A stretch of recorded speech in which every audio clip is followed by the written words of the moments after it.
Okay, everybody ready? So my name's Steve Waller. I'm Jet Lending. I'm a loan originator. I also have Alex BRRRR here. He's the famous one with the mustache and the handsome one. Okay.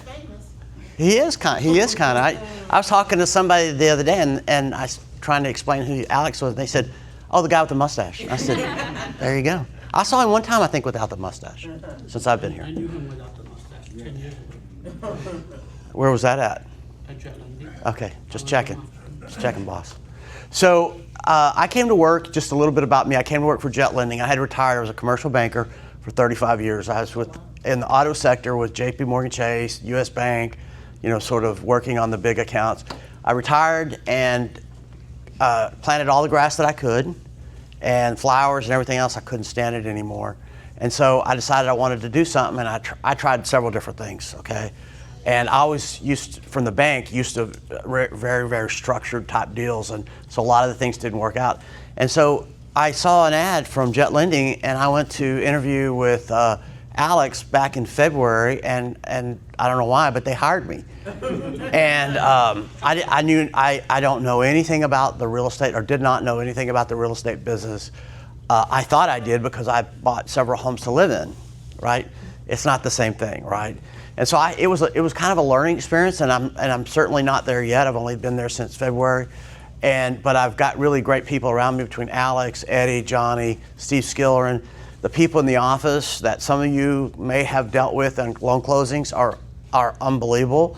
Jet Lending says that we can close a deal in 3 to 5 days. It's true, and it's because of the back office people and the knowledge of the people that work in the company. It's pretty amazing. It's really the differentiator in Jet Lending and all the other lenders, and I think all the other lenders are great. Eddie talks to them all the time, and at every meeting we see them, we have great relationships with them. But I will tell you, just the fact that, we got a deal a few weeks ago, got it on Friday, closed it on Monday. And that's not the exception. That's what we try to do. That's really what we think separates us. We're not perfect, but we work hard at it. But back to where I came from on this product is this comping was one of the hardest things for me to understand. And when I was working on the program, when Alex was training me and we were going through all these presentations and these decks and starting to go through deals, I looked at it from a very structured standpoint because, and I was going to tell Doug, I was in the Marine Corps, Doug. When we would jog by the Navy guys in San Diego, they would throw rocks over the fence at us. So, of course, right? And so, but I was used to a very structured thing, and so when I would work on these deals, I would run into investors, first-time investors primarily, that they had no structure. They just were all over the place. They would call me, and at first I didn't really want to do this because I didn't get paid to do it. I didn't think I did, but I did. So they would call me and want me to comp a property. And really what they were looking for was knowledge. They were looking to how to do it. They were getting into this business. They didn't know how to comp a property, what to do. And so it really taught me a couple of things. First of all, it really kind of accelerated my learning on the comping. But number two, it showed me that a lot of people that are wanting into this business don't know what they're doing, right? And so this is how I kind of landed on this project when Alex presented the opportunity for me to present. And I don't know if I just push this button. There you go. Okay. So, and then as I was working on this presentation, I said, why is comping important? And I started trying to go down that rabbit trail, and that's really, it was the wrong rabbit trail. It's not about comping. It's why do you comp? And really why, and then when you sort of back it up, why are you in this business? To make money, right? At the end of the day, and so how do you make money if you're over here and you want to go over here, how do you get there, right? And that's really what I kind of got into as I started developing this presentation is everybody wants to make money, and if you want to make money, you can't just take off running and not know where you're running to. And so as you look at properties, and I know there's a lot more to it than this, but as you look at properties and you're trying to figure out which property that you're interested in, and you're going through this, one of the things so I'm sort of figuring that you're already at that position. So the next thing you do is you find a property that you like, and you start working out what is the value of this property, right? So, and so why is that important? Because you can't figure out what your profit is gonna be if you don't know what the value of that property is, okay? And so once you determine the value of the property, then you start working into the math of, is this gonna be a profitable deal, okay? So we'll talk a little bit more about that. So, but this really kind of really points it out right here. Bad comps equal bad ARV and bad deal. So if it's a bad comp, it's like, trying to get to 100 and trying to, multiply by 1,000 to get to 100 and then start doing all these crazy things. It doesn't work. So that's the other thing. Protects you for your profit. It also protects your lenders. We'll talk about lenders here. And it's the basic foundation for everything you're going to do. Flips, buy, rent, reinvest, all these different things in rentals. It's basically, so if you do a bad comp and you're trying to do a DSCR loan later on, guess what? It won't work, because you might have had a lender that financed that project for you, but the ARV, the comps were wrong. And so now the DSCR, the long-term 30-year rental, you're trying to get to the 6.5%, 7.5% range interest rates, it doesn't work. It doesn't work for them, okay? So when we talk about, and I like to talk about this lender risk, so when we get a deal in-house and we're asked to comp the property, let me see if I can, oh, there you go. Okay. When we're asked to comp a property, and we do a lot of comping just for free, and we tell investors, and I will tell you this one thing, it's very important to me when I went to work for Jet Lending. Jet Lending cares about the investor. Because if you're not profitable, then we're not profitable. You won't be successful, we won't be successful. And guess what we don't do a good job of? Selling properties. Okay? So we don't want any properties. That's not what we do at Jet Lending. So we don't want any properties. We want you to be successful. So when you bring a property to us, and this is really kind of the typical deal, is somebody comes to me and it's a just to say it's a $50,000 house. They're going to put $20,000 into it, and it's worth $550,000 when they're done. Okay, it's a little bit of an exaggeration, but not much. Okay, or I was explaining to Alex the other day. You mean it's worth 50 and they try to put a lot more into it? Correct, to make it, yeah, oh yeah. Okay. Yeah, and so, this was a classic the other day, and I was telling Alex about it. It was a 692 square foot house in Waxahachie, Texas, beautiful old town, been there a million times. And the comps worked out to $312 a square foot. I mean, 692 square foot, unless this is Manhattan or something like that, I don't think that number's ever gonna work. But I had to convince that guy that sent that deal in to me why that deal didn't work. Okay, I got all these other properties, and of course, when he presented his comps, you see this a lot, mistakes, is he was comping brand new properties. A 2024 home that was built down the street. As you see these neighborhoods being reclaimed with brand new properties, they use those comps to try to justify their comp, right? Or their ARV. So you kind of see that thing. So we don't want you to be unsuccessful, but I will tell you this, I get paid when we close business. I don't get paid if we don't close business. So when I talk to somebody and they're thinking it becomes personal, that I don't agree with their number, I don't get paid. I want to agree with their number. I want their deal to work for them. But I don't want them to be unsuccessful, because I want them to come back and so on and so forth. So I have a vested interest in it. Jet Lending has a vested interest in it as not only a lender on that specific property, but as a lender to do future business with you, right? And so, it's important that you understand that Jet Lending has a vested interest in this. I have a vested interest in it. We care about the profit that you guys can make, okay? So one of the things that, and this is kind of a new piece of knowledge that I just recently learned, okay? And I knew Jet Lending has what we call, we'll go this, it was on that slide, but we'll start with this first. So starting with the as-is value, when you look at a property, and just say it's a $100,000 property, but then it's got $50,000 worth of repairs. What is the as-is value of that property? Do you deduct the property repairs to get to the as-is, and then add those repairs, and then get to the ARV, right? So these are some of the things that you do that when you're looking at a property, you have to determine what's the value as it is today. Because what you're doing that for, just like your ARV, you're crafting your purchase, right? Your purchase price. You're trying to determine your purchase price.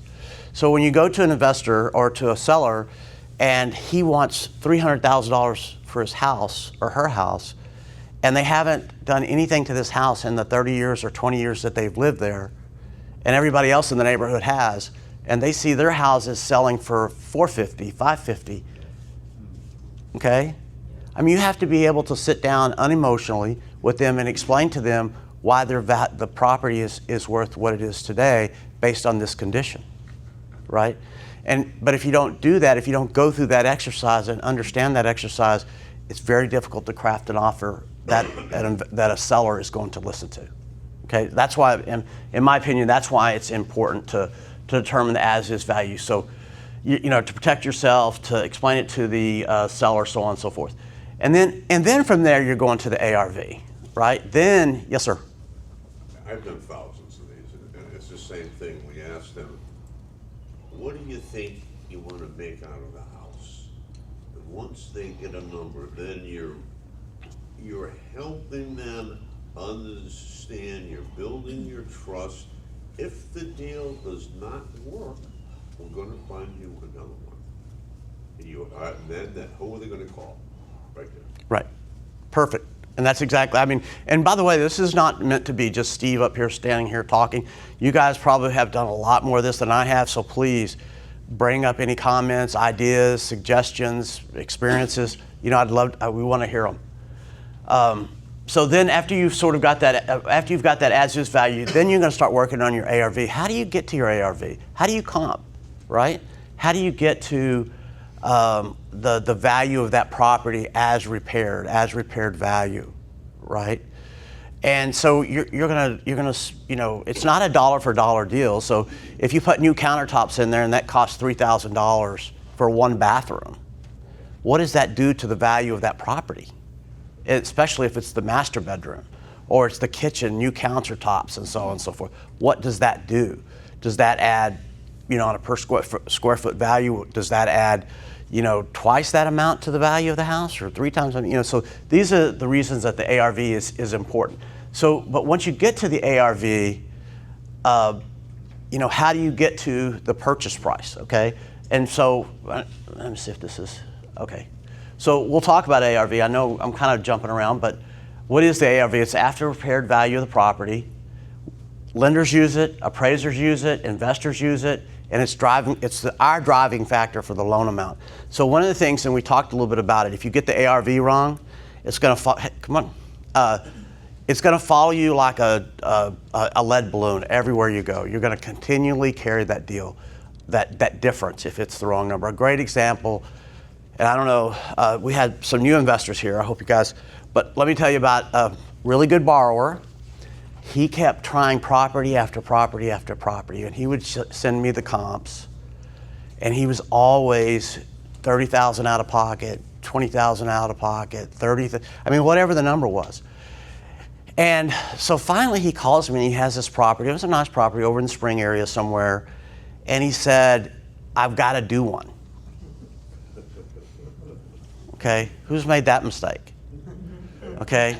So, and by the way, he has about $50,000 in cash, okay? $50,000 in cash, he had to come out of pocket $35,000. So what does that leave him? Not much. Not much. He's got to run that project, Yeah. okay? Now he had some other reserves and a retirement account and so on and so forth. So, I mean, what I tell borrowers, and this is probably contrary to everybody that you would talk to from the lending business, we don't want your money. We want you to keep your money to run the project. Because if you don't have money to run the project takes longer. There's numerous delays. You can't pay your vendors, you can't pay your suppliers, you can't pay anybody, and the project just sits there. The longer you sit there, the more carry costs you have, the less money you make, and then Jet Lending may have to get involved, okay? Other than just supplying the money. So we don't want your money. We want you to keep your money. We want to loan you 0 out of pocket. That's our goal every time, okay? So that's the other reason that ARV is important. So by the way, your ARV is the driving factor for how much we're going to loan. So we use 70% of the ARV. So if it's a $300,000 house, we're going to loan let me just say that again. $300,000 ARV, we're going to loan $210,000. That's max. Okay? So, and that's not, and let me explain to you. There you go. And anybody that has a question, or a comment, please interrupt me because I'll just keep talking. Yes, sir. Let me give you this one, and he knows.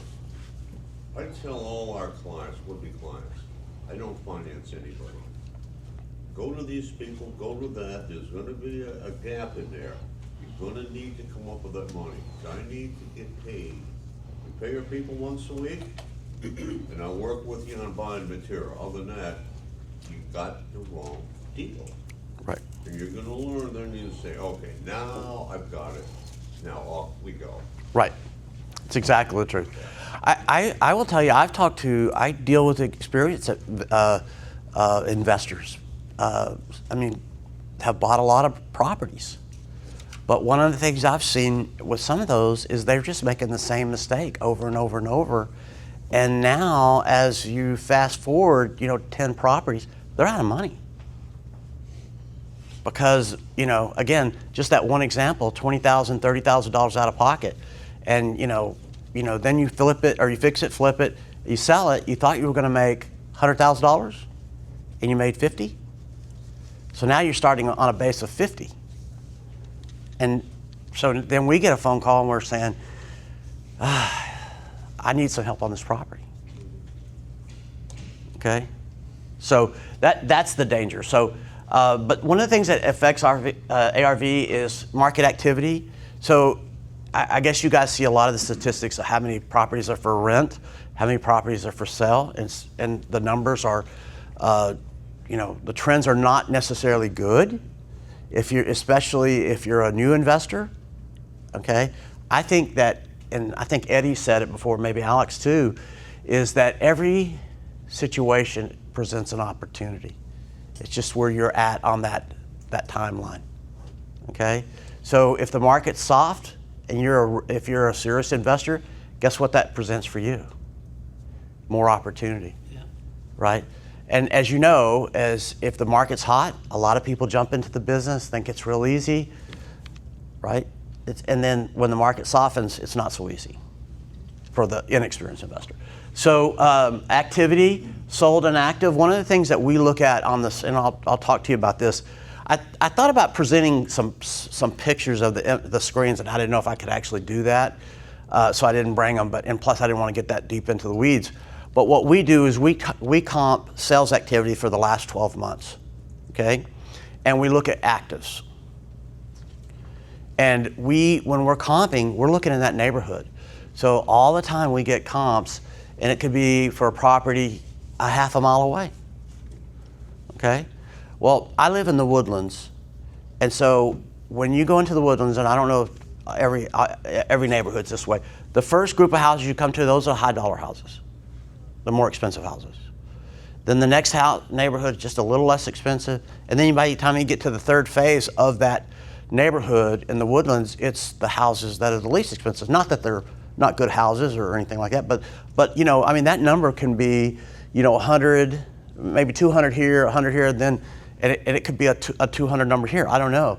But so we comp in the subdivision. We comp as close to the best comp is the property that's right next to the comp that we're looking at, okay?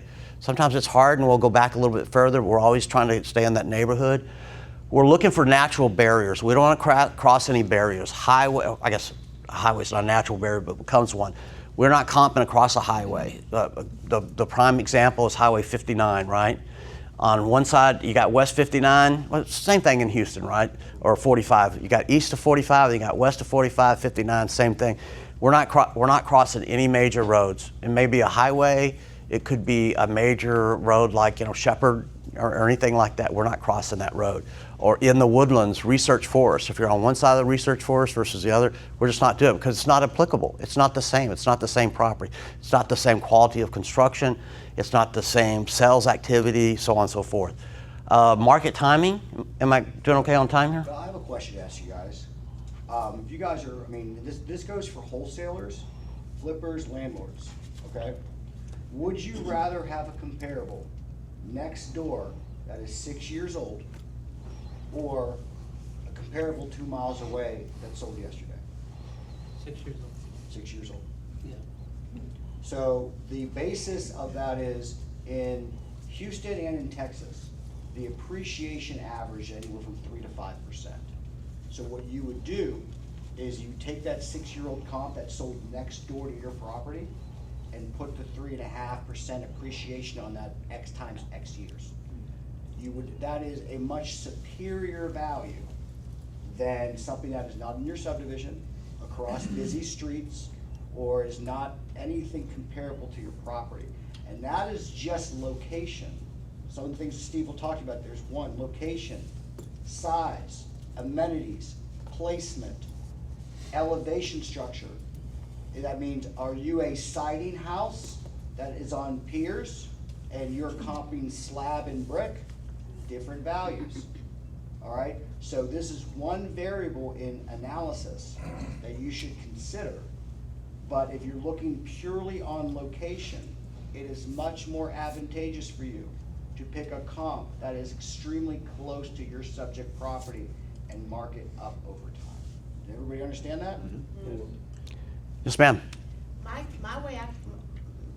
The way I comp is actually, it's like, I'm just gonna use an example, it's a 322, and it's 1,000 square feet. So what I basically do is I find 3 properties that are in that ballpark, the 322 and 1,000, and then through those 3 comps, then I kind of be able to get a high and low. So that's how I get my ARV by doing that, and it's kind of simple for me. So that's Yeah. Simple can work in quick decision aspects of things if you had to make a decision today. But one of the things we're trying to teach you guys today is how to take the complex and make it simple for you. The more you can understand there's multiple aspects of valuation, the safer you'll be and the more faster you'll be able to make a decision on what you could offer against the after repair value. And we're gonna go over some of Yeah, that. I'll give you another thing that, and I don't know if there's any appraisers in here, nothing against appraisers, but we get an appraisal and we'll get an appraisal and the properties, they'll comp properties that are 2 or 3 miles or more away. They're not applicable. And so we get an appraisal on every deal that we close. And we always get into a discussion with the borrower because he sees, the appraisal may come in, just say the appraisal comes in at 280.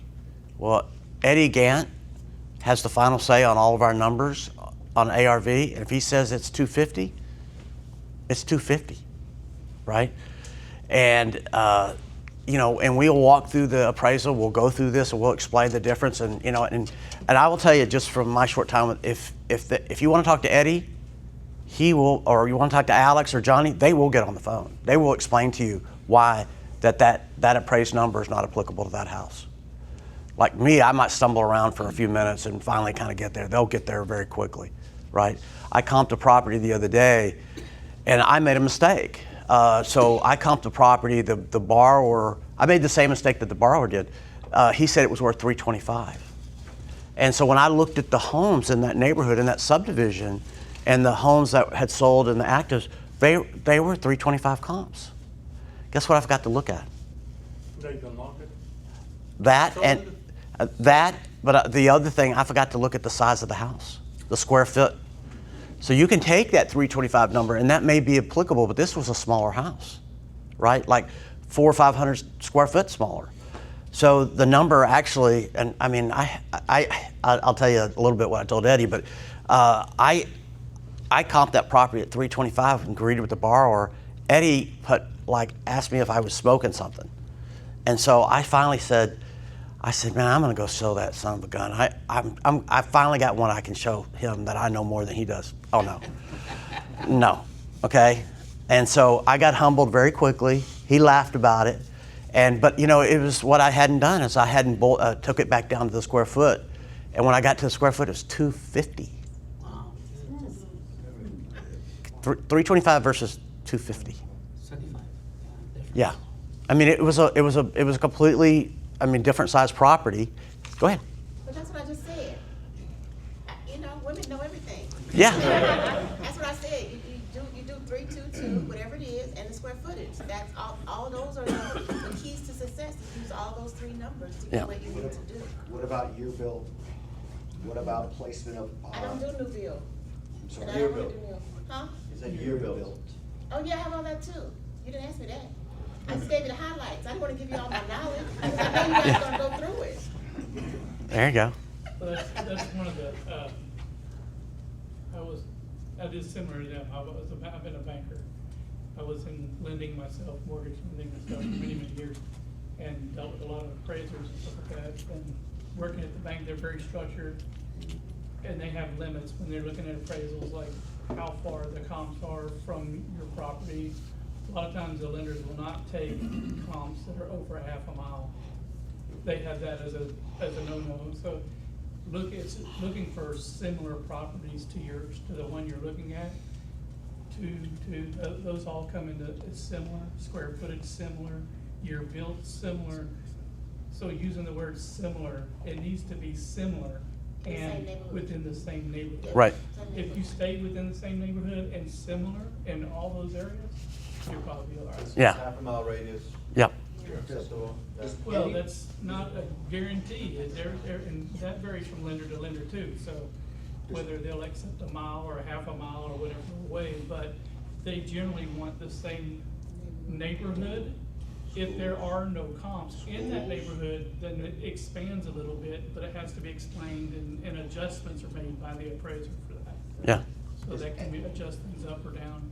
Has anybody incorporated, because this was a failure in the past, has anybody incorporated actually comping the actives and not to get your ARV number specifically, but to trend the market? No. Done that for me, All right, yeah. so what you're supposed to, because remember, just like you said, appraisers will only go like a half mile, but they only use 6 months. The reason why you're trending data in the past is called retrospective data in the past. The reason why you trend that data to see what sold in the past, what was reasonable, recently sold within the last 6 to 12 months. The reason why you also comp the actives is it tells you what's going on today. For instance, on the transition of markets, when August of 2023 hit, and prime went to 8.5. Now everybody understands that prime has nothing to do with conventional mortgages. Everybody's waiting for Powell to talk on the 15th. It has nothing to do with conventional mortgages, the 5-year and the 10-year. Okay, now they just made just on a side note, they just made a statement that the 5 and 10-year is going to be lowering, so rates may lower in the conventional space, especially in FHA. However, if you guys are looking at that time frame when prime went, the psychology of the consumer went down on the market because they saw prime go up. So those people that just comped the solds in the past did not see the downward trend in the market with the actives. If you comp a property today and you see a 550 number in your sold comps, look at the actives. Your highest comp may be, your highest active may be 535. That tells you that market has shifted because nothing's selling for 550 anymore.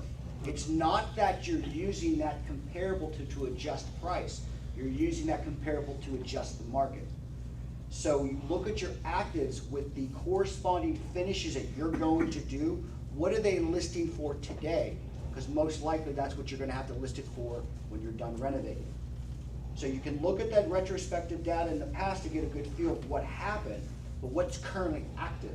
Right. Does it meet those same expectations? Make sense? It tells you about market activity, how many homes have sold recently, how many have not sold. If there's a lot of actives and not very many sold, is that a good market?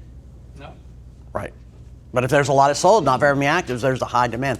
The other thing, and this is, I think, one of the things that Alex was getting to, is the reason you want to know about actives is because if you buy that property, just say it's a $400,000 ARV, and all the homes in that neighborhood are selling for $300,000 repaired. I know it's a big gap. What's your likelihood when you're done with your house, you're going to be able to put your house up for $400,000 and have it turn immediately? And so that's, I think, slotting. That's called slotting. Yeah, slotting. So when you're looking at that, go ahead.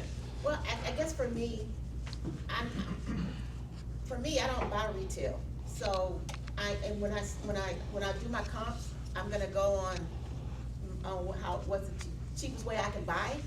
And then when I sit down with the customer, the homeowner, I already know they're gonna want, if the neighbor's selling theirs for 500, I'm gonna be able to be educated enough to tell them this is what I have and blah, blah, blah, blah. Cause I'm not gonna pay $500,000, whatever it is, to buy it, because I don't do retail. I only do, I do cheap. So, so for me, I look at that when I close, because then when I get ready to sell, that's a whole different thing, but I'm not buying retail. Yeah. So, yeah.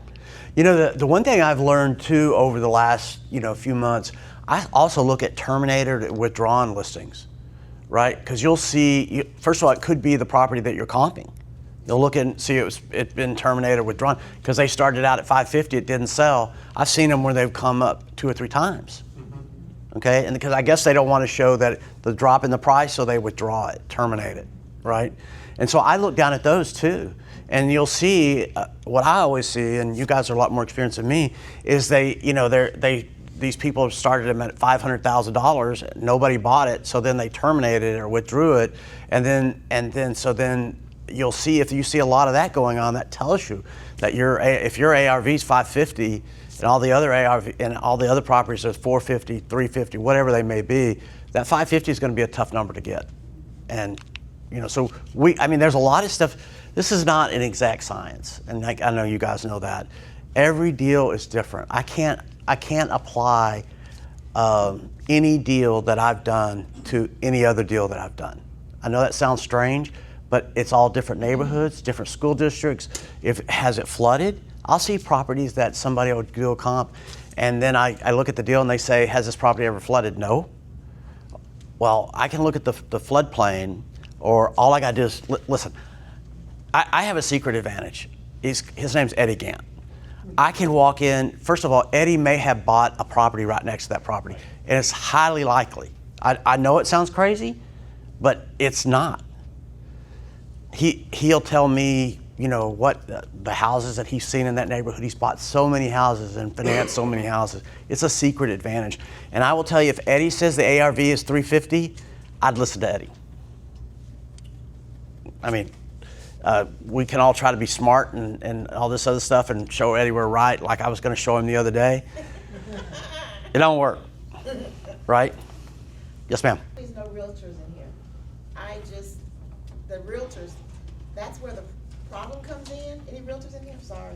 Right here. Right? We love you. We love I'm you. so sorry, but I gotta keep it real. It's okay. They'll list up property, like say it's maybe 300 or whatever, and they'll have it 450, and then leave the trail marks. And so when we come back, it's like, well, I had a realtor that listed for 350, whatever, and I'm like, well, this is what I'm gonna offer, blah, blah, blah. So that's what I'm seeing right now, is that, because of the change, I know they're having hard times, but they're jack it up so that, they can make more money, but in essence, it's hurting the homeowner. And for me as an investor, I don't do retail, so this is what I'm offering, either Right. you want it or not. And so that's the problem right now is, that's why the prices are so out there, is because, and they did that in 2000, then we had the COVID thing.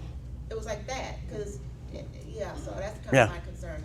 It's funny, and again, nothing against realtors, but there's a realtor that called me on some properties. It's near the museum district, but it's on, the west side of 59. But even within, then there's I don't know which bayou that is. It's on the east side of that.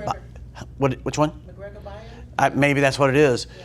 And so when she brought me a property the other day to comp, and it was, I think it was like a 1.1. Well, it was on the west side, closer to 59, closer to the museum district area.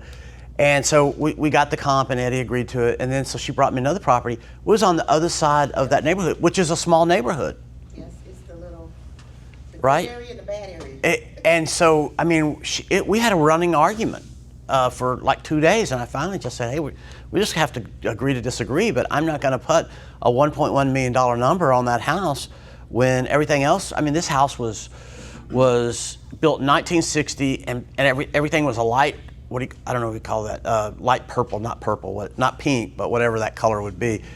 I mean, this house nothing had been done to this house in 30 years, 40 years, 50 years, whatever it was. And it needed $180,000. Her own budget was $180,000. But she was telling me that was a $1 million property. I mean, you know, so sometimes we just have to agree to disagree. But I was trying to explain to her, and sometimes you just can't explain to them. And they're whether it's a realtor, it's a new investor, if their number is on that number, even a very experienced vendor, investor, if we may have to just disagree, because at the end of the day, we're doing the financing on it. So if something happens, we could take it back. We're not trying to be arbitrary. We want you to be successful. But I'm telling you, I've got a secret weapon, and really including Alex and Johnny. Even Stephanie, our other senior person in the office, I mean, their experience, Steve Skillern, who's the other loan originator, their experience is unbelievable. And their knowledge, Eddie's bought properties, I don't know, I mean, all over the state of Texas, and a lot of the people have done business all over the state of Texas. But we get properties in Houston, Dallas, Austin, San Antonio, the Valley, Odessa. I mean, we're all over the place, right? And but we probably, Dallas, Austin, and Houston, we probably know those markets better than any markets. And so Eddie has a strong knowledge of that. All right, so I'm sorry. One of the things I never really thought so much about schools, and I'm not really sure why, but Eddie was explaining to me, we were looking at one property.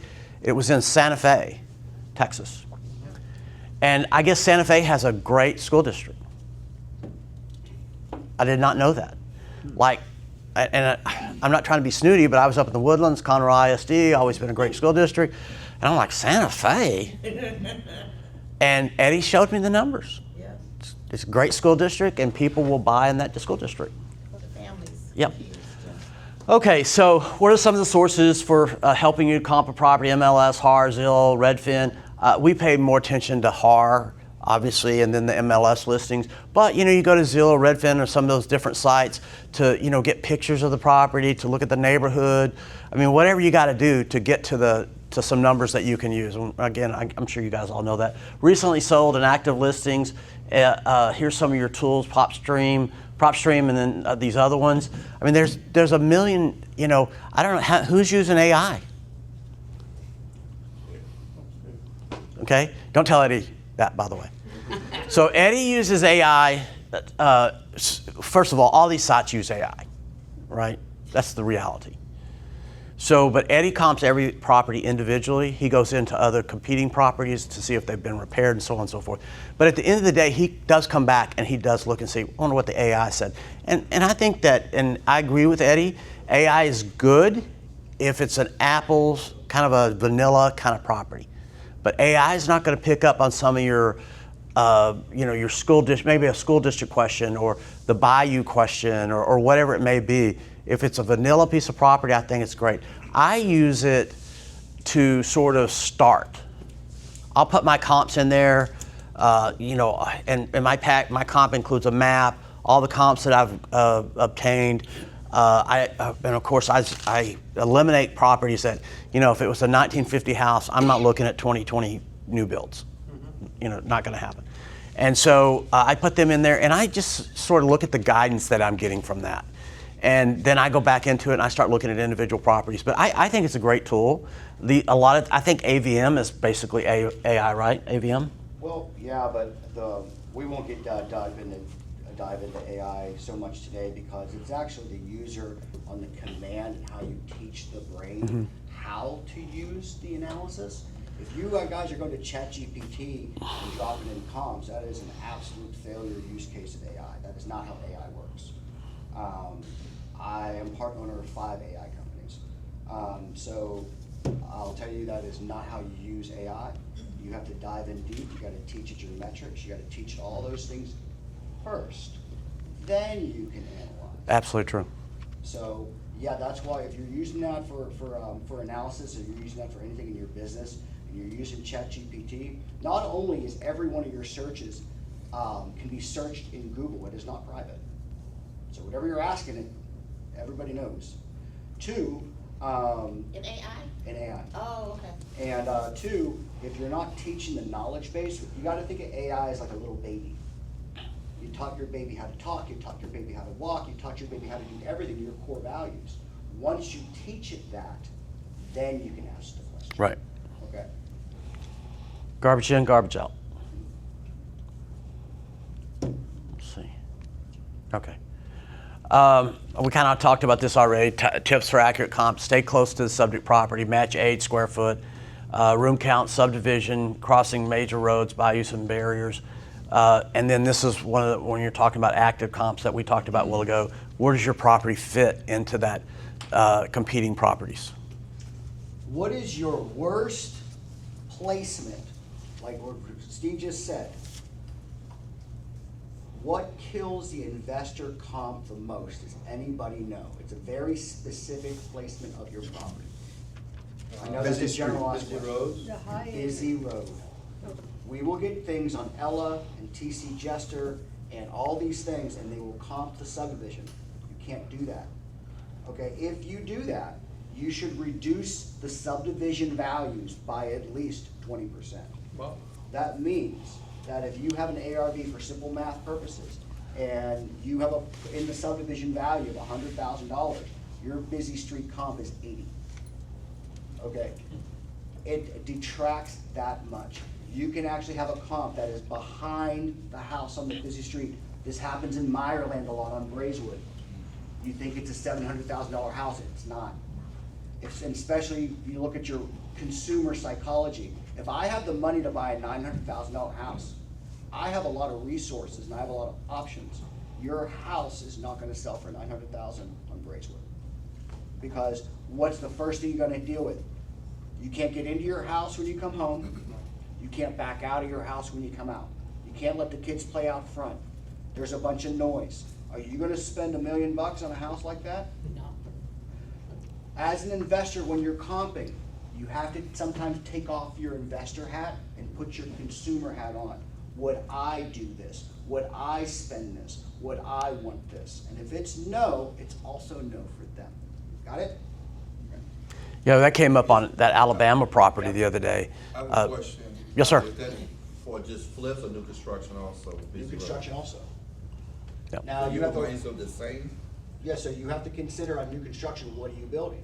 If you're building a 10-unit apartment complex and there's ingress into a parking lot, not so much. That's why you see, busy streets are phenomenal for commercial. They are a horrible knife to the ribs in residential, okay? And then placement also. So if I have if I'm on a busy street, or if I'm in a subdivision that's a little bit older and there's commercial adjacent or across to me, 10%. Yep. You get a duplex. I see this a lot. Duplex has no parking. So, you know, they want to buy, they say the ARV is $300,000, but then you do a Google map or a Google photo and you look at the property and there's no parking. I mean, that happens a lot. I have a question, may come up on this now or later, or not. Where is jet landing of the industry space looking at when it comes to not your normal, but green sustainable properties, properties that's built out of other products that you don't normally get to see in Houston, you know, not your normal wood stain frame, let's say 3D or anything like that, or sustainable properties. Here's your issue with those properties. You're gonna also see this in what's called manufactured. Manufactured property, they just ship the house to they still put it together. In institutional capital, it has nothing to do with jet, it's where the money comes from, okay? So your institutional capital, your, everywhere where your banks get the money, they're not gonna be able to take that property, new, like when you guys are seeing the AI built concrete houses, nobody knows how to price them. You guys are not a REIT, you're not a hedge fund, you're not Invested Homes, you're not BlackRock. You're not a venture capitalist company. You don't have the liquidity to make the high risk investment on new products. You guys are using tried and true things that banks understand to make your return. So unless you have X amount of dollars of liquidity, and like there's at least 5 of you guys in here today that religiously watch those DIY shows. Okay? And you're like, my name is Jim and I'm in LA, like the worst place you could probably try to flip a house. And you know, we bought it for 4, we put 100 in it, we sold it for 550, made 50 grand. No, you didn't. All right? And so the same thing, like, well, we're building container houses here and some barn dominiums. How in the hell are you supposed to comp a barn dominium against a 3-2 brick built in 72?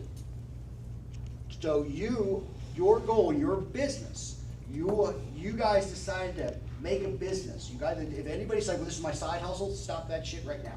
This is a business. All right, and we're gonna teach you how to run a business. Your inventory is housing. Just like when you guys buy, like everybody's like wants to buy Jordans, everybody knows the product. Costs like $1.83 to make, you buy it for $1.20. Okay? So your job is to do no barn dominiums unless you start having your own liquidity and you're willing to risk. Higher risk equals higher return, but higher risk as the investor means more liquidity out of pocket. So since there's no use cases and institutional capital does not recognize the value, you guys can have a manufactured home in the subdivision. Somebody built a manufactured home. You can't compare it to a stick-built house. One of the things I actually want to do real quick, Carter, we didn't see you come in the beginning. Do you want to take a little break and kind of talk about the Texas Real Estate Investment Center now? Or do you want to kind of do it at the end? Yeah. Guys, one of the things we always like to do, our host, the Texas Real Estate Center, always likes they let us do this for education. I saw Carter come in, and I just wanted to give him just a quick introduction, because we really appreciate them. If you're talking about high value people and high value education, this is the group to talk to, okay? You're a rock star, Alex. Thank you. My name is Carter Breed, and I'm a real estate broker and an investor, and I've been an investor for about 30 years. And I am one of the owners, along with Russell Simmons, of the Texas Real Estate Investment Center, and we are a collaboration center for investors. If you're an investor, this is the place to be for anything for like jet lending. We appreciate them and all of our other tenants here.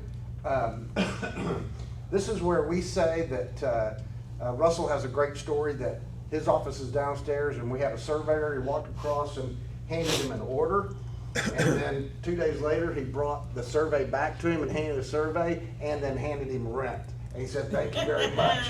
That's what this is about. It's a collaboration center where you can trade deals and learn about investing in real estate, whatever it may be, single family, multifamily, and we're just very, very happy that you're here.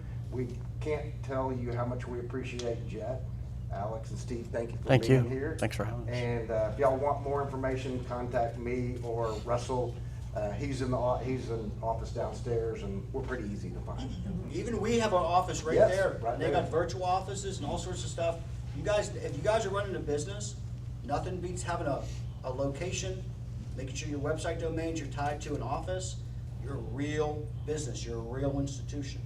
Yeah, and this is what, like I said, surveyor, hard money lender, a wholesaler, a flipper, buy and hold, whatever it may be, contractors. It's all here where you can do deals together and learn about deals and get deals and do it right here in one place. So, yeah. I just have to say, I'm really impressed, and thank you guys for coming up with this, because as a business owner, I'm so used to being in an office building with other people, not real estate related, and this kind of creates a family environment, because I'm being nosy, because I'm looking for a place to go. But it's like a family, and everybody's focused on real estate investing, which is unheard of in one building. Yeah. And so, yeah, You guys did great when you. The bad news is you won't find a dentist here, but the good news is you may find a deal.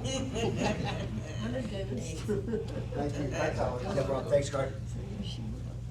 All right, so just to kind of end on that, your question, be careful on new construction type materials because it's gonna be such a risk. And then think about this, because a lot of you guys are still apprehensive on AI. I'm telling you guys this, if you guys don't have AI implemented in your business in the next 36 months, you will be slower than everybody else, and in this business, speed wins. So just like that, there's apprehension in the consumer market. So if you're going to go all in on a new product, you have to understand that risk and understand the consumer may not understand it. They may be nervous about it. And then it may take them 5 years to like, you know what, I do like those concrete houses, but you're already out of business. All right? So just be careful with the new Yeah. product development. Those okay? tiny homes. Remember the tiny home stuff? That lasts about a minute. Yeah. And it's like, oh yeah, I can live in 300 square feet and just do the dishes and wash my feet. And it's like, you know, and then they're like, oh yeah, and people will live like that. Like nobody, listen, one of this is Texas. And it's an hour, you were exactly an hour, in Houston, you were exactly an hour away from Houston. All right, so, I mean, it's so sprawled out, it's so big, it's not in the consumer mindset yet. That may take off, just not right now. Yeah, I definitely agree with you about all in with your own money, however, and that's what we have done. I was just wondering, because what we've done with true concrete homes, no stick build.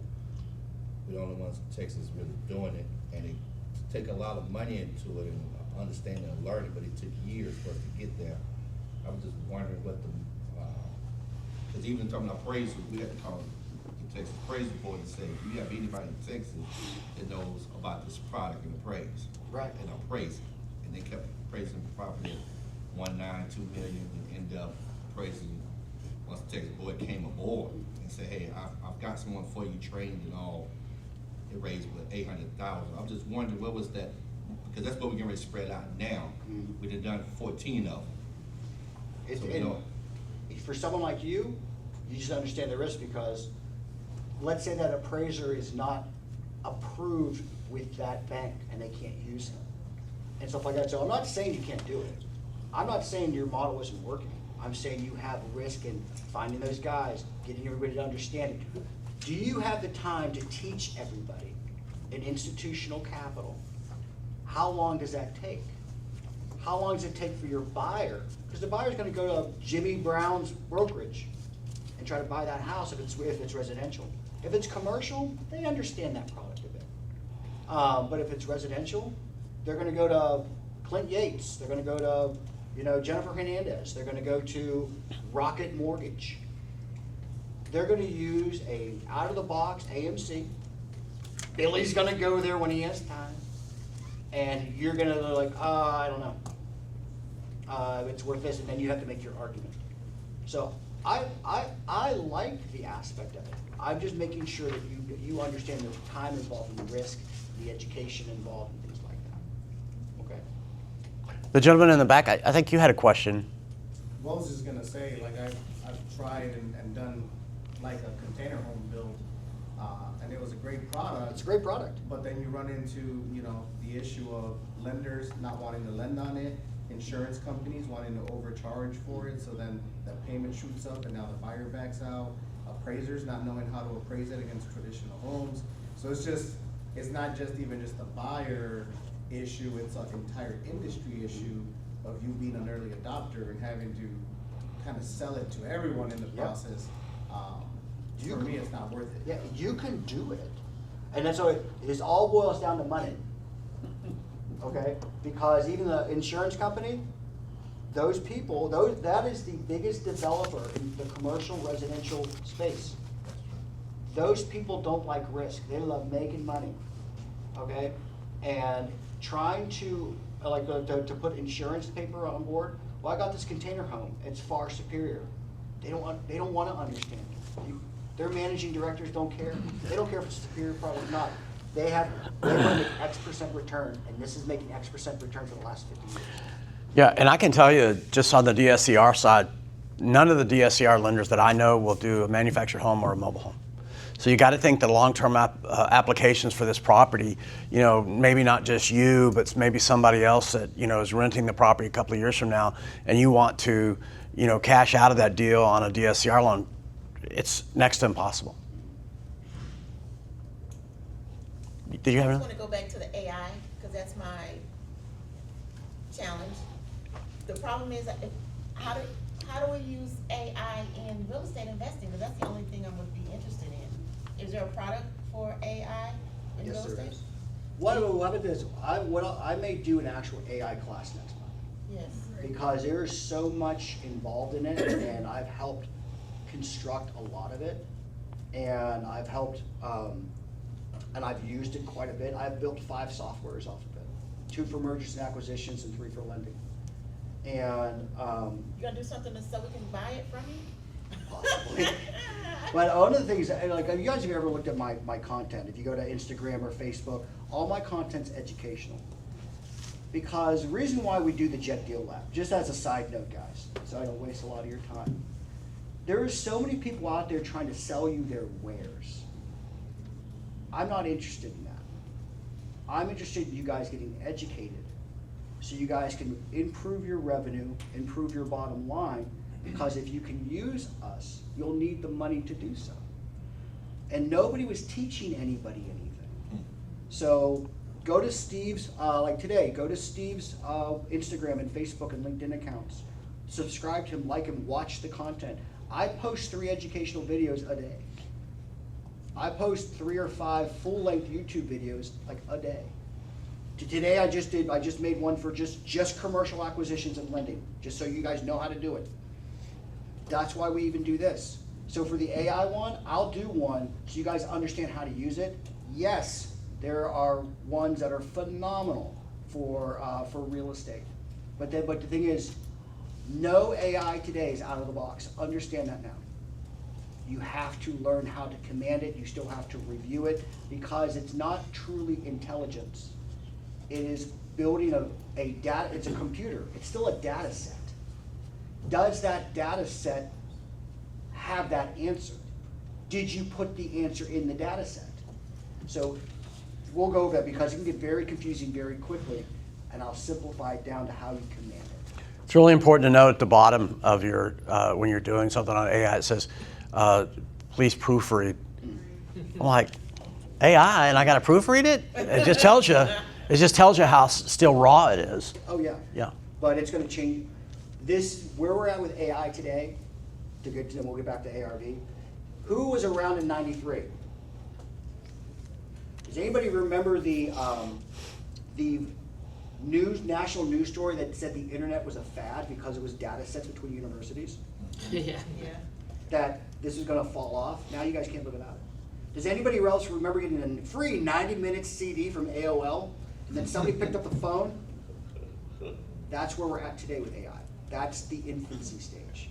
This is you will have to, everybody will have to implement this in their business in some regard in the next 18 to 36 months, or you are going to be left behind.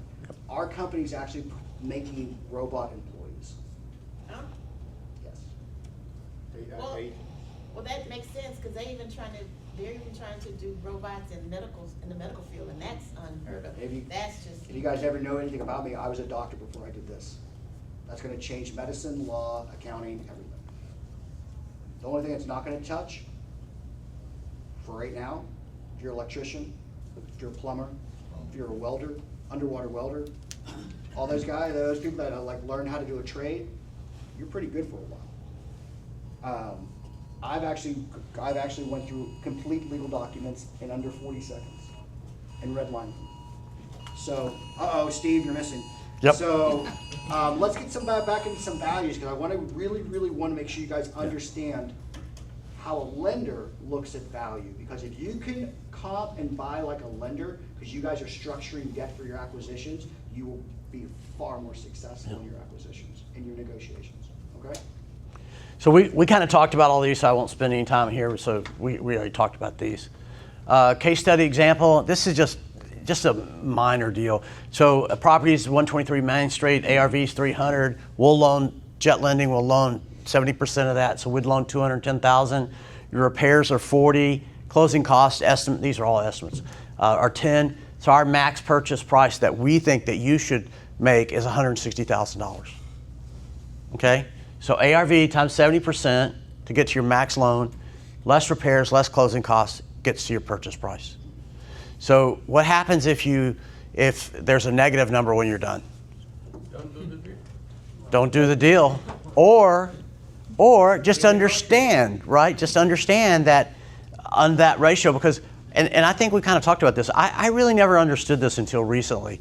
And I don't know if it's Alex and Eddie or Johnny, somebody was talking to me about it. So our program at 70%, the reason it's at 70% is not, I mean, there's several reasons, but one of the reasons is that gives you that's a 30% gap.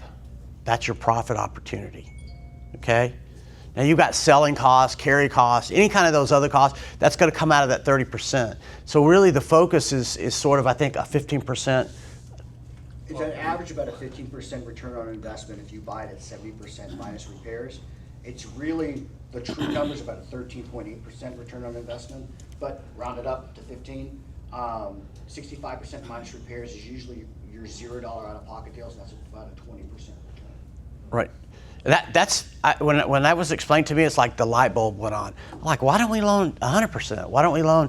And you see this all over Facebook. I'm looking for a 100% loan. They're not really looking for a 100% loan. They're looking for zero out of pocket. Okay? They just don't know it. But that's really what they want. They want to go to closing, have zero out of pocket. Back to what I said earlier, we don't want your money. We want you to have your money in your pocket to do the repairs, to pay the repairman, to pay your utilities. Now, one thing about that AR, that 70%, just a show of hands, who would like an 80% loan to value loan? Sure. Permanent. No, short term. Exactly. How much? 80% loan to value, 90% loan to value. Who'd want that? Permanent. Not exactly.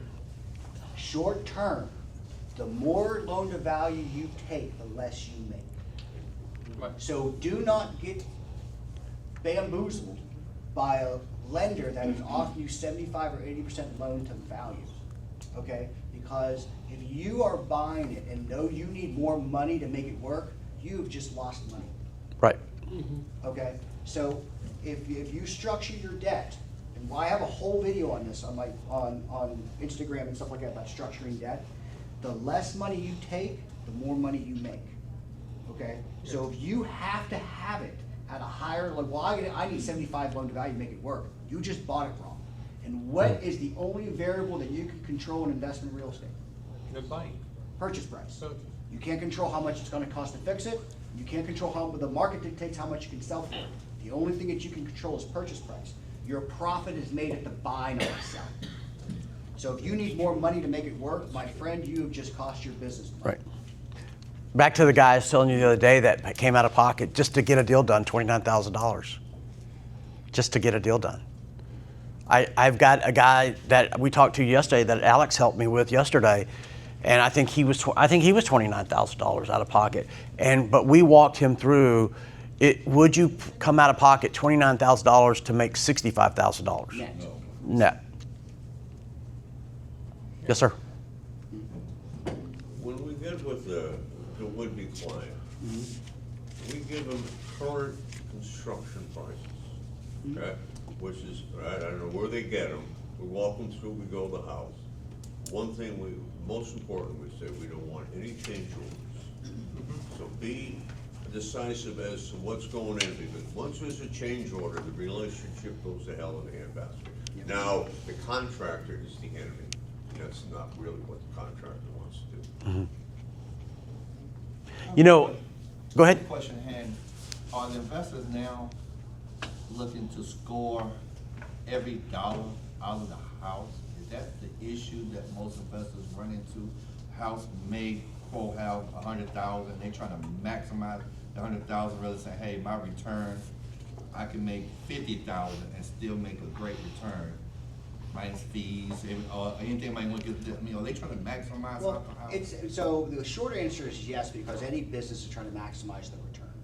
But it all, and then They also keep it longer too and run into motion issues they cannot control. So, exactly. So, one of the things that people are looking at, again, when they're doing this as more of a, they don't understand the math, is when you buy each property, you have to look at how long it could take you to sell it, incur all your costs, and say, Right. I wanna make at least X amount of dollars for my business. Right. Because there's marketing expenses, there's payroll expense, even if it's just you. Right. You gotta pay yourself something, right? You wanna eat later, right? I do. So, and I got bills and I got all that kind of stuff. So what's my net? And then what's my distribution to my company? What's my company keeping as profit? Because I'm a big believer in mergers and acquisitions. How do I make a profitable business to exit that business, especially if you're dispositions or wholesale? You don't think private equity is gonna buy your company if you have ops in place? Absolutely. So how do I keep my profits in line and shift the money around? So yeah, I wanna maximize return every dollar, but if you are on the selling side to an investor, my question to you is this: it sounds like you're trying to really maximize your return. I like that about you. What dollar amount do you need to make? Watch their face. And then if they hit you with 50 grand, round number, I don't like it. It means you didn't think about it. So I was like, right there, I can negotiate with you because I know you're not ready. And so I need to make 50 grand. Let's walk that dog on ARV. Okay? All right, so you need to make $50,000. And so the ARV is 300. You're at 70% of that. So that is 210. You have to pay your loan back plus 11.9% of 210. You multiply that annualized. So 210. I'll do this in front of people. Times 11.9. That's $24,990 annualized. How long did you think it was going to sell this? 9 months. Divided by 12 times 9. Right. All right, 18,700. So I start getting the math in order, and I put $100 a month for utilities. 100 times 9. Second closing costs to usually goes to the seller. That's about 1.5 of the 300. So call it 3,000. So you need to buy it at this. So if you walk back the numbers, if you understand the math of this, this is all math. If you understand the math, you could walk backwards and know exactly where that person needs to be or where you need to be. And say, I need to buy it this way because I'm an investor, I need to make at least this, I'm taking the risk, all that kind of stuff. And on the other side, if you're selling and you're like, and you already know that, well, I need to make at least 50, you can do the math real quick and know exactly what offer they're gonna be making you so you can prepare your counter arguments. This is math, and this is why we do these classes. Because if you get, it sounds like what I said sounds super complicated, it's not. I will do a video for you and I will break out the math. I've already done it on YouTube, a full spec of how to do this math and how to make I actually just posted it, his video again. So yes, they want to maximize it. But if you understand how all this math works, and these are good simple calculations, 70% times ARV, interest rate times loan amount, $100 a month for utilities times holding cost, 1.5% title fees at selling, all these things. And you can back into your numbers. 70% minus repairs top purchase price, that is, you have a tiger by the tail and it's running away and you need to make a decision now. So you need to make quick math and maybe slow it down a bit. But if you can calculate your whole costs, you know exactly where you need to be in your profit margins for your business. And that's why we're teaching you about one of the keyest variables, because you can miss your repairs like 10% and you survive that. You miss ARV by 10%, you're hurt. Yeah. So remember, this is before you go there. You don't. This after you bought the property, it's too late. You do this before, like before you even go and talk to someone about an offer or a purchase, whatever. You want to do this math up front. Not when you're after you bought the property, it's too late, or while you're sitting before you go in there. You know, Alex brought up a point. This purchase price, and I think this is a really big issue, an interesting issue, is just say your purchase price is $160 to make the deal work for you, but your borrower wants $180. What do you do? We negotiate somehow. Right. How do you negotiate? Do you explain to them, hey, for this to really work, I've got to be at 160, and you know, how do you tell that? How do you get them over the hump to take that 160 versus the 180? Do you offer them a part of the profit on the deal if you make it? Do you? No. Okay. I guess I'm the mean one in the room because I do all my research and stuff before, and so when I get to, I already know what the homeowner's gonna say, and so I do. How can I put it? I do give them a price, but I already have mine maxed out what I'm gonna do, so make them feel like they're winning, but they're not because they're right where I want them to be in the beginning, and so that's kind of how I do. Right. And as far as me and money, I don't like putting money down, you know, so I do a lot of strategies that I don't have to put that much money down. So a lot of things, you know, I don't believe, because I don't believe in putting a lot of money down. I guess I'm old school, so yeah, we can do, I use strategies that, you know. I have a video that you guys watch on negotiate. I spent a year with the Black Swan with Chris Voss. I was a unique kid, brought me on stage. I'm all three personalities. If you haven't noticed that, I sound like a computer, but I also have a personality somewhat. Oh no, he has a personality. So one of the things about negotiation, we get back into ARE values. A good negotiation, first people think that you're trying to win. You're trying to you're trying to create a solution where both parties win. If you don't construct a relationship with people first and understand their need, you can't create the solution. You have to come to the understanding that in investment real estate, in all real estate, nobody wants to sell real estate. They have to. Grandma died. Moving to Jersey. Getting divorced. Downsizing. I'm foreclosing. I can't afford my house anymore. These are all separate individual problems. You will contract properties far better and for far less money after you make a relationship with somebody and solve for X. Find out what X is first, then create the solution. Right. That first solution you guys try to negotiate, most likely is not going to work.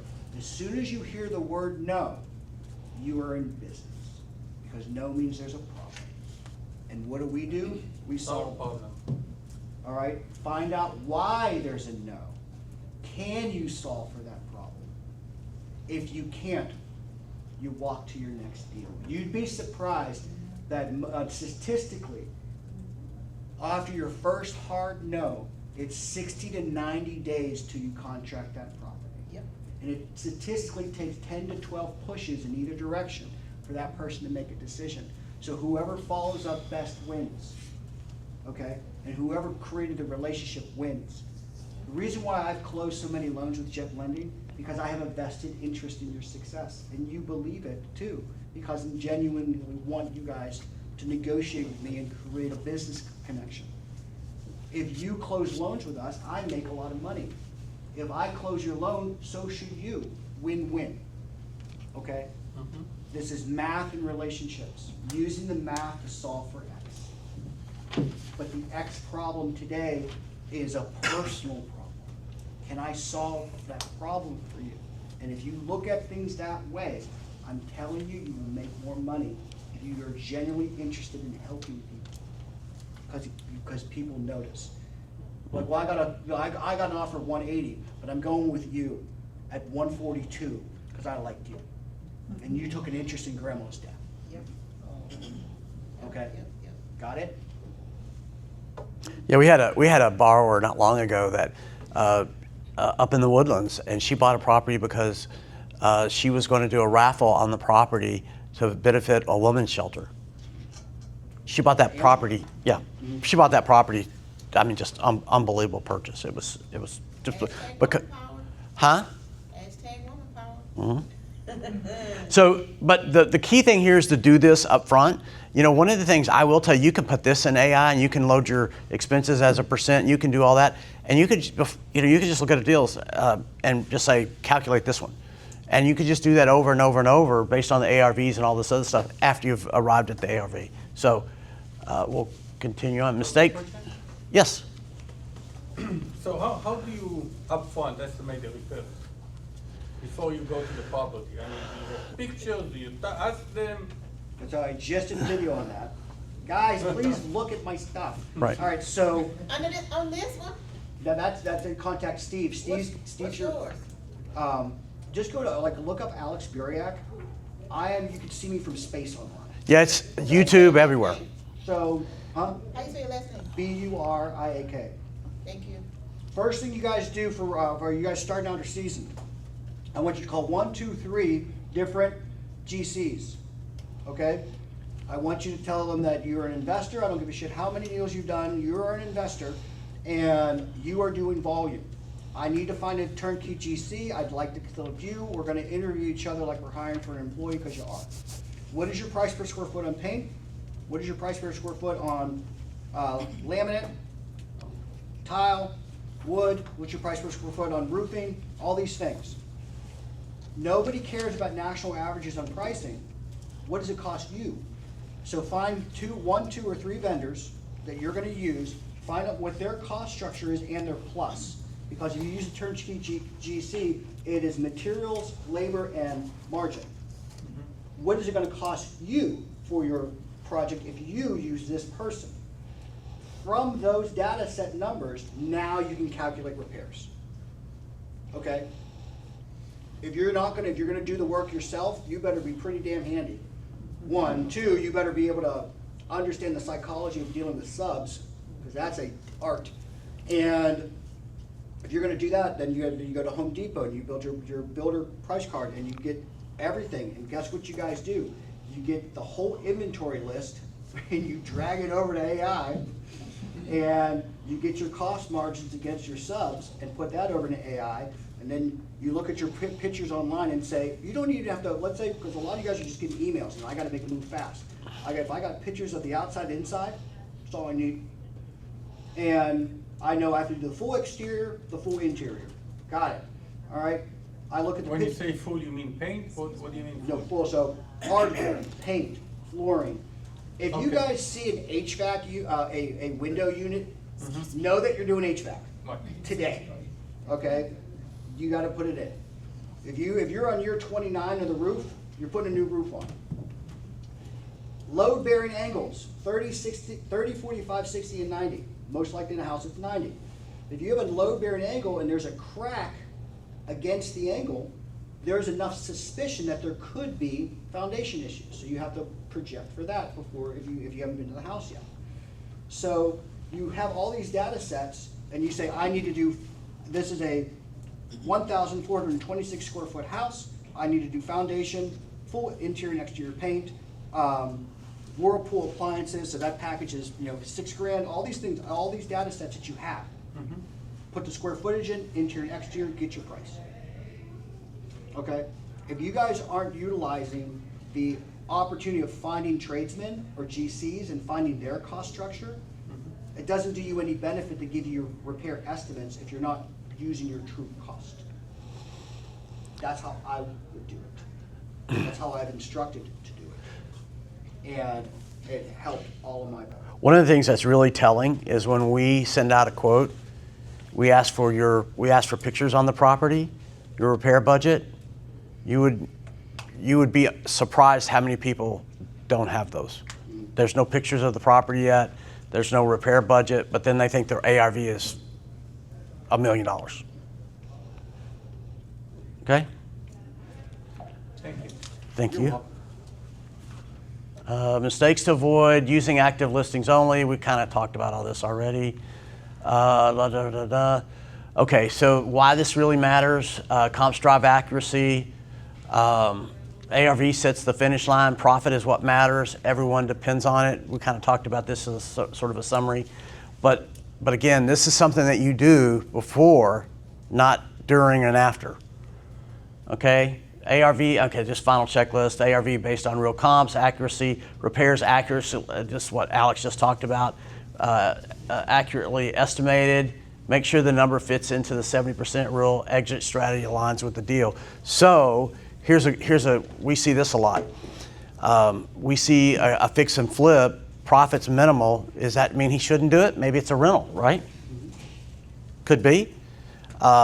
We look at that, and so we get a lot of questions. Do we look at FICO, credit score? Okay, we look more at the property, the collateral, because we're a hard money lender. Number two, we look at the reserves, and number three, we look at the experience. Okay, so all three of those things are extremely important, and if they don't exist, it's probably not a good opportunity for us, and really probably not for you. It just doesn't work because we want you to have 6 months or 1/3 of the project cost, and we want you to have 6 months worth of carrying costs.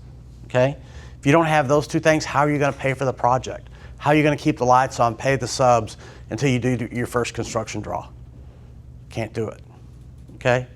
The other thing that one of the things that's important to us is what the exit strategy is. So if you're a low FICO person, don't have any reserves, you finish the project, how are we going to get taken out? We've got loans on our books because people can't get refinanced out. They can't sell the property, whatever happened. So that's an issue. And then the longer that goes on, the less money you make until something eventually has to give. The only time I will take a really good dive on credit is if your exit strategy is for sure rental. And because anytime you come to Jet, if you guys come into an attempt to perm loan, we will quote you with a long-term loan too, at least with the current structure it is today, so you have a good idea of if this is profitable for you as a rental. And with the current interest rates, because I'll tell you this. When insurance quadrupled and property taxes kept going up, why do you think there is basically the island of Galveston is for sale? One, guys, don't go over there right now. But if you have, and please don't send us a property to comp. If you have the sneaking urge just to frustrate yourself, try to go flip in Galveston right now. And but they're all short-term rentals that couldn't paper out anymore. And rentals because the property taxes and the insurance quadrupled. So it didn't paper out. So you can't make a margin on a rental out there on the way that they're selling it. Now, whoever has the money to hold that paper for the next 5 years, you're going to make a killing. Okay, but that's not you right now. It could be. I don't know who's in the room.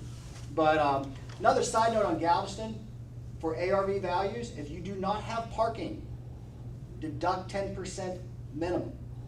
So if you do not have a driveway and a garage, or just a driveway at least to pull in, and you just have street parking, 10% against the subdivision comps that have parking. Okay? Just a little side note because it flashed in my head. Yeah. One of the things I was going to tell you, and that brought up this in mind, this comes up a lot, is where there's a garage conversion, right? So somebody thinks the property is 1,700 square foot and there's a garage conversion, so it should be another 300 square foot. It's not the same per square foot value. And then two, what was the quality of the conversion? Now, and then the third one is where are they going to park their cars? People want to park their cars, right? So that comes up a lot. That's been a learning experience. Let's see. Jet lending. So we talk about the 70% lending advantage. So this is just pretty simple stuff. Just remember 70%, get your ARV. We can help you get your ARV. Call me, text me, DM me, whatever, if you want me to help you get your ARV. I'll be glad to do it. I'll run it past Alex, I'll run it past Eddie, Johnny, whoever, just so you're comfortable with it. And then what is it, a fix and flip, a bridge, a rental loan, zero out of pockets possible, fast closing and free extensions. So the 70% zero out of pocket, fast closing, that's jet lending. I mean, I'm just telling you, it is unbelievable. And I know I sound like a homer, but I'm going to tell you, I sit there and I watch it every day, how fast we are. And one of the things I'll tell you, if you take a day, add 2 days to it for a response. So when we ask you, we send you the quote, we send you the loan packet. If you take 2 days, 3 days, 4 days, you're adding 3 days or you're adding twice that on your closing. These documents that we've created and quotes that we created are tried and tested to get you closed. So let me just do a kind of a recap for you guys on ARV, okay? One of the things you're gonna look for, square footage of the property. You wanna be around 20% plus or minus that.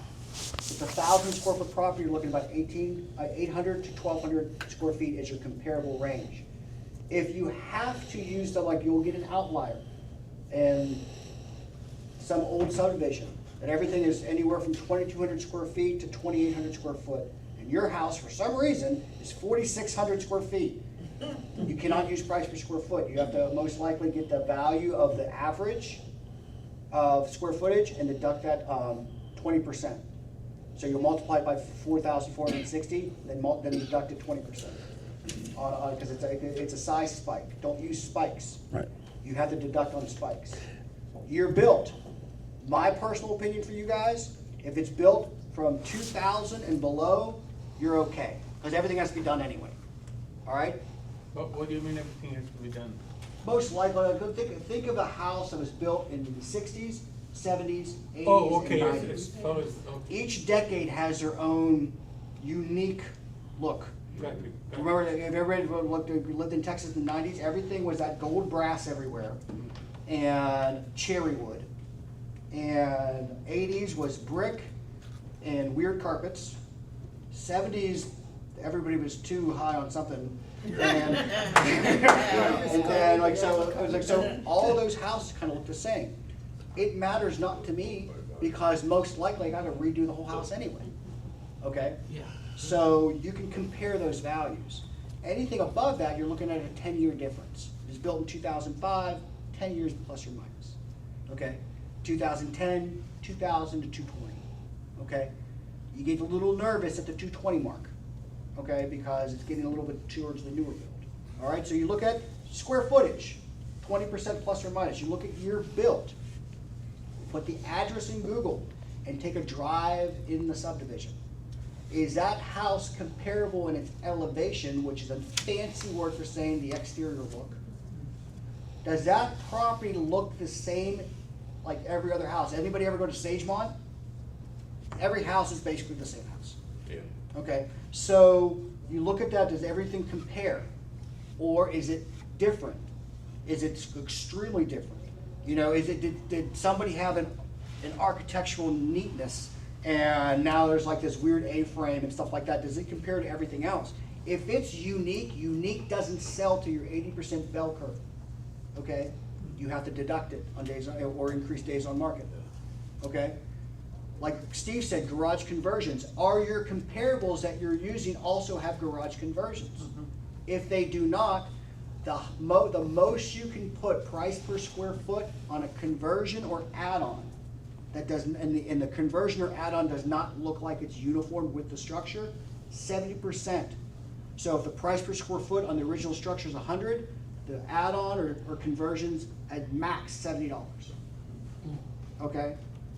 And if it looks like the house? If it looks exactly like it was made with the Right, house, the AC you and have an everything. argument for full value. Okay, Right. thank you. Argument. Yeah, yeah. Okay, but then hopefully you come in and make it really look like it's uniform. Right. Like, you guys will know this, you guys walk into a property, there's a garage conversion, there's 2 steps into the room. Right. Do you want that when you buy your house?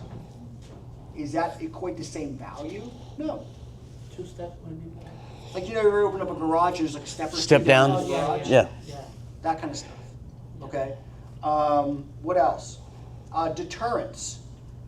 Does your house, the string of houses that have power lines in the backyard? 10%. Does your house, you'll get this near Rice Village, does your house back up to an HEB? 20%. Okay, because it backs up, is adjacent or is a facing commercial.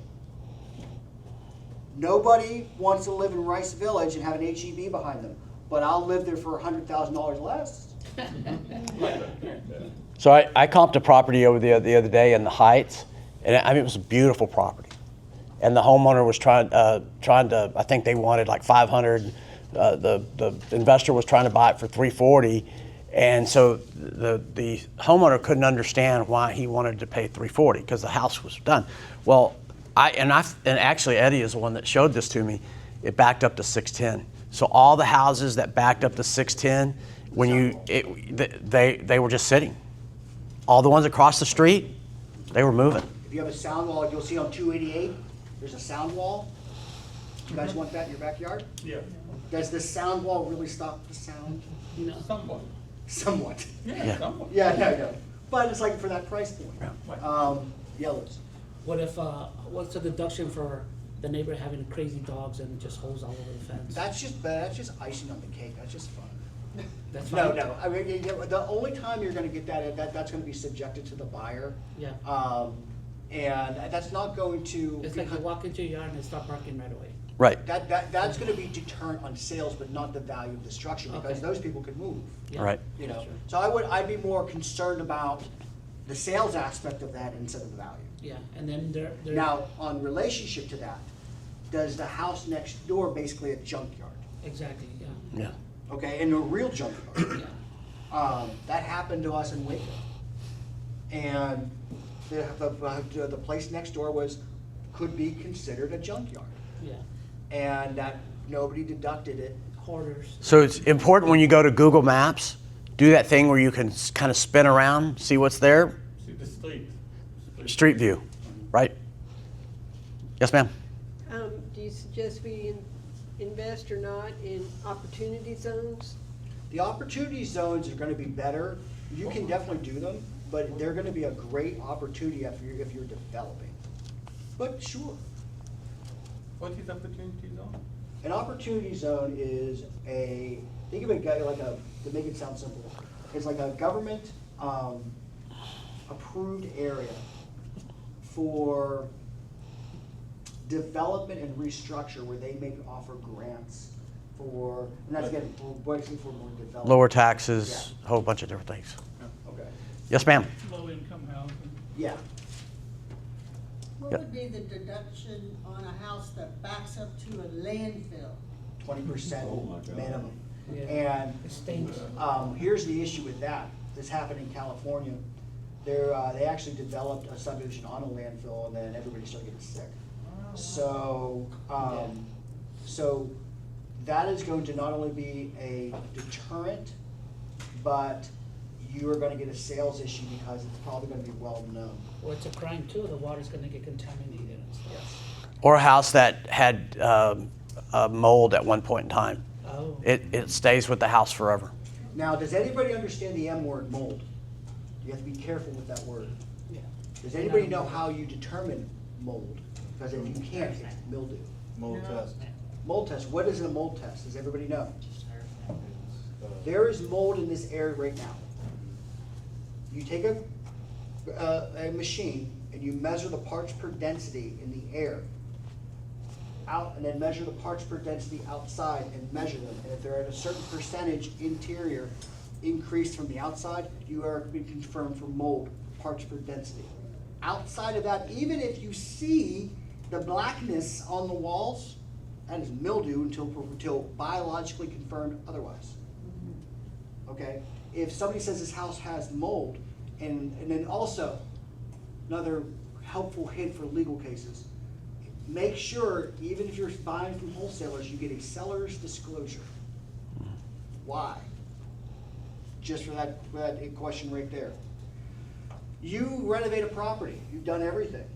You, on your seller's disclosure to the buyer, have now stated that everything is fine, okay? Jimmy moves in, and the house next door, people say, you bought the mold house? And they said, what do you mean? Again, this is a true story of Jeff.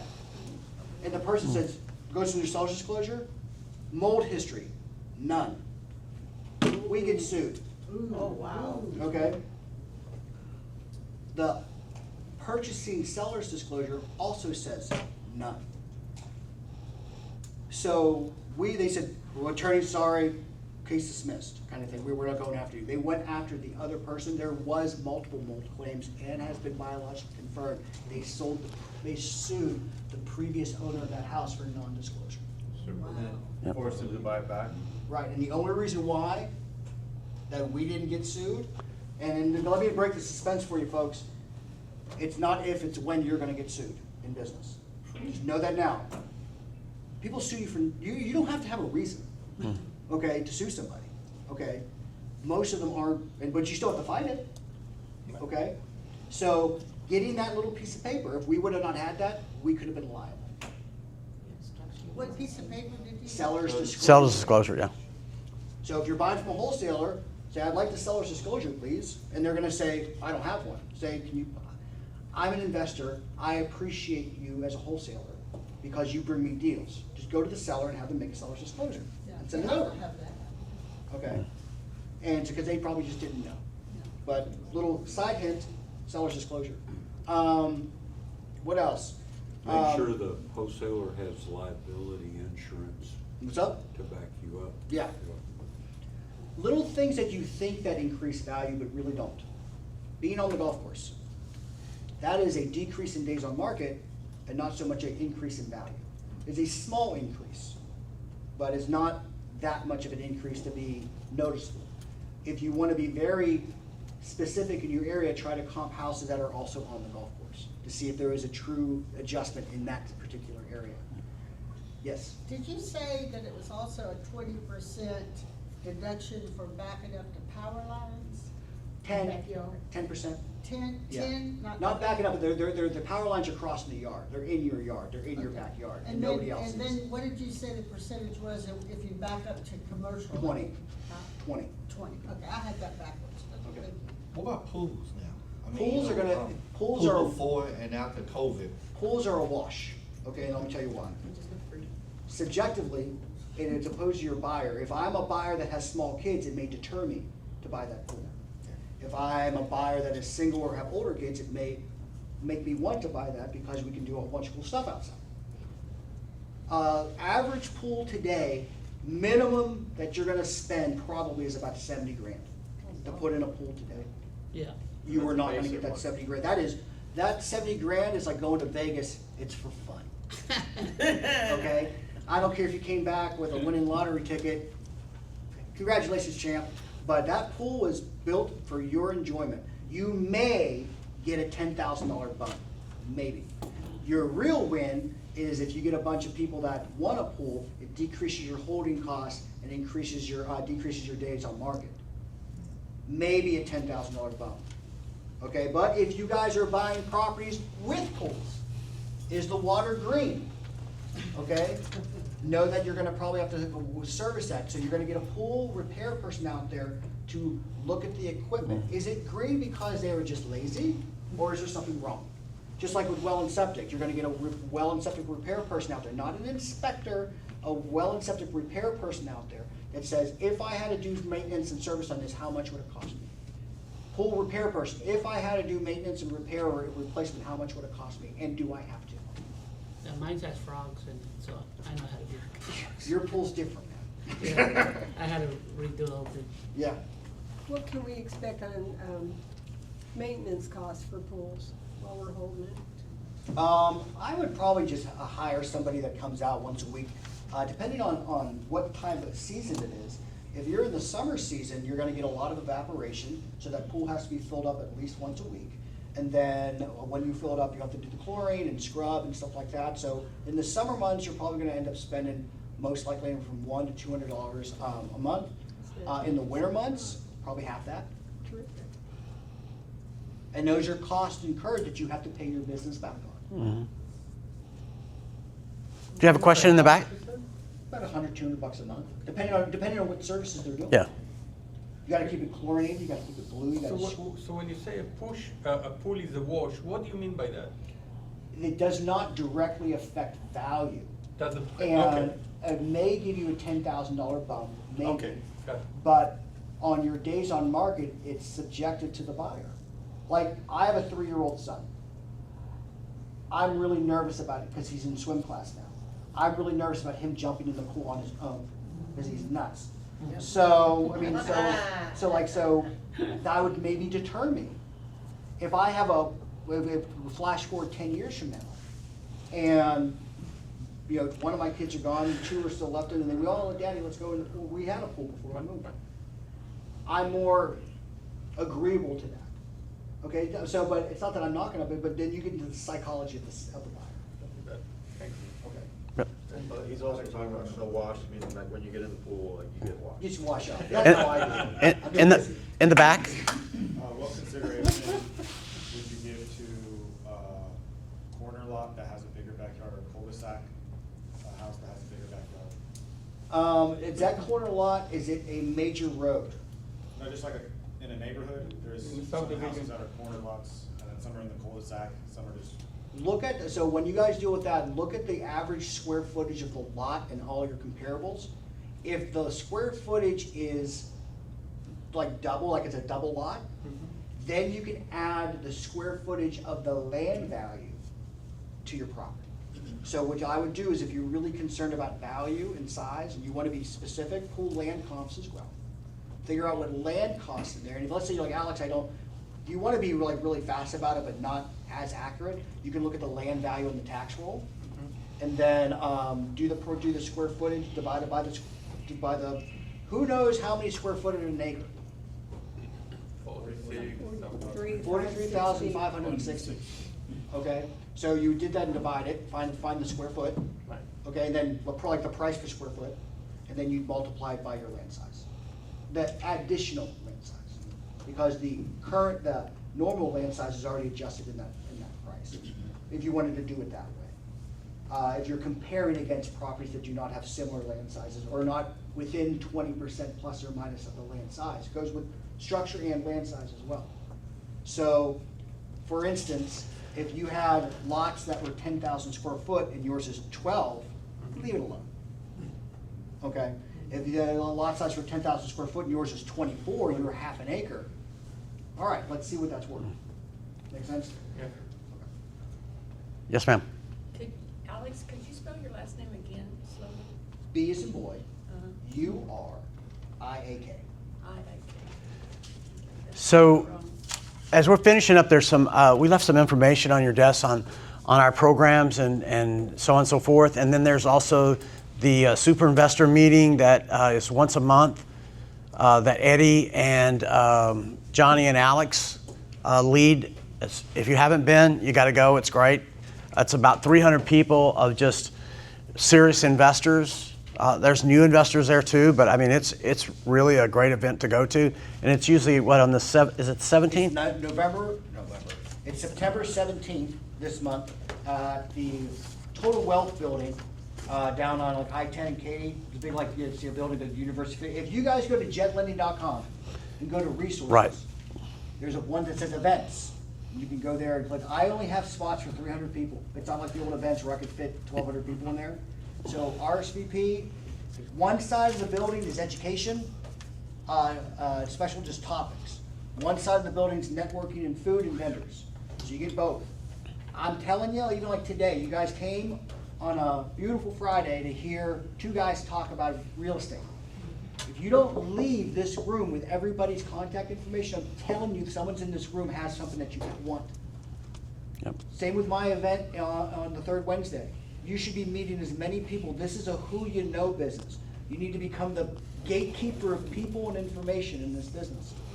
Okay? So if you don't leave with everybody's contact, I'm telling you, somebody has a property that they can't do, right, but they're itching to sell.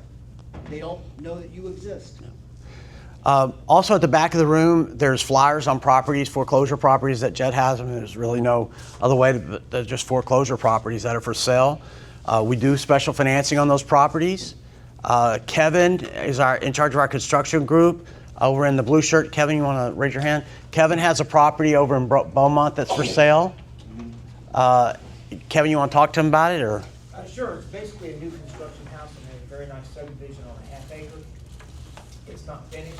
It's about probably 90% finished. Just needs a few things. It would be an excellent rental or an excellent Airbnb. It means about $35,000 to finish it. And asking price is $270. I've got appraisals at $380 on it. So there's some meat on the bone there on that one. And like I said, it's in a very nice subdivision in Beaumont. Yep. And there's some flyers wherever they're at. Yeah, all the flyers are in the back. Yeah, there they are back there. It's worth it. I've got two appraisals on it the last 2 years. One's at $380, one's at $375. So I'm asking $270. yeah. So one thing on Jet, and including Kevin's property, what we do is we'll finance 100% of it, your purchase price. Interest only for 1 year, 9.9%. No closing cost on any Jet property. Okay? Yes, ma'am. I have to boast on the meeting that you guys have on the third Wednesday, whatever, on Wednesday. Yeah, These third Wednesday. meetings, if you're serious about doing real estate investing, this is where you go, because I've been to meetings and there have people who are talkers, you know what that means.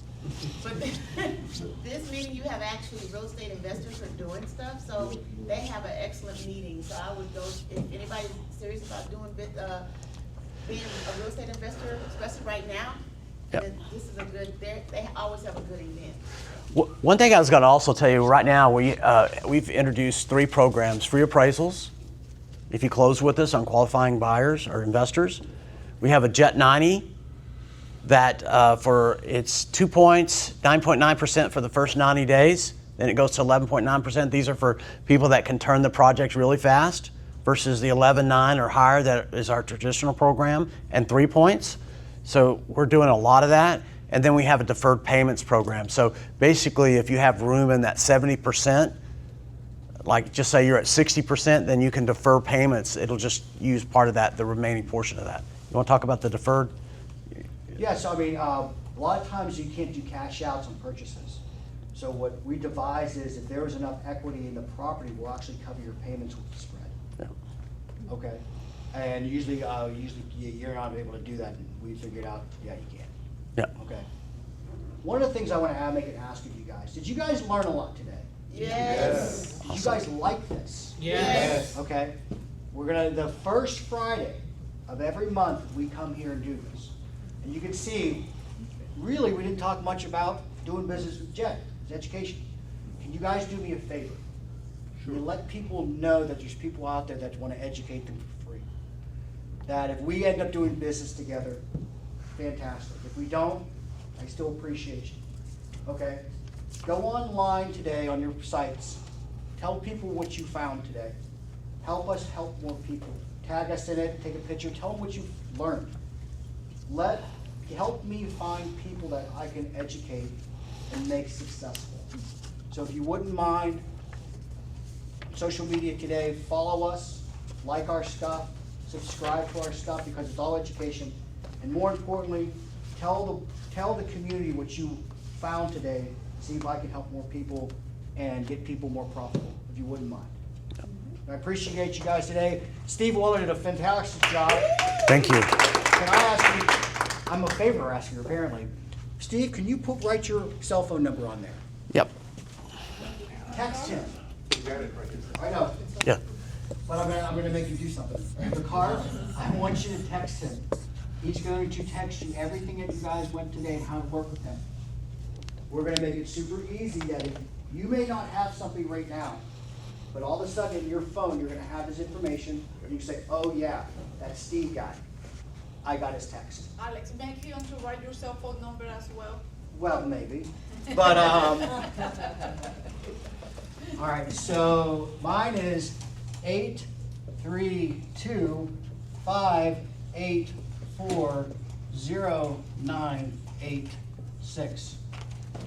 If you guys have ever commented or liked or anything on my educational videos, I actually respond to you personally, not my team. So if you're looking, if I'm not making you guys something that you need desperately, tell me. I'll make it for you. I've been doing this for a long time. And I'm not saying I saw everything, and I'm not saying I know everything. I've just seen a lot of neat, interesting things that I may be able to share with you.